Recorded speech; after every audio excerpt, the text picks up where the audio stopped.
Multan arts council में मारूफ शायर, अदीब, सहाफ़ी और नक़ाद शेख रज़ीउद्दीन रज़ी की ज़िंदगी के 60 साल मुकम्मल होने पर उनकी अदबी और सहाफ़ती खिदमात के एतराफ़ में एक खूबसूरत तकरीब मुनक़्क़िद की गई, जिसमें अहले कलम, असातिज़ा, सहाफ़ियों और इनके मदाहों ने शिरकत की।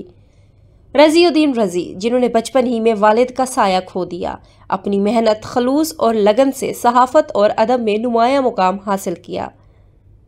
1978 में अमरोज़ में पहली गज़ल से आगाज़ करने वाले रज़ी साहब ने मुख्तलिफ अखबारात में कालम निगार, एडिटर और तजिया निगार की हैसियत से खिदमात सर अंजाम दी और 7 सहाफ़ती इदारों की बुनियादों में अपना किरदार अदा किया। इनकी 4 शेरी मजमू समेत 25 के करीब कुतुब शाये हो चुकी हैं और इनके फ़न पर कई तहकीकी मकाले भी लिखे जा चुके हैं।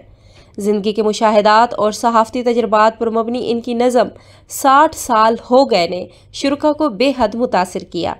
तकरीब में इनकी खलूस, इस्तेकामत, सादगी और सहाफ़त से कमिटमेंट को सराहा गया और इनकी खिदमात को दिलों में ज़िंदा रखने की ख्वाहिश का इजहार किया गया।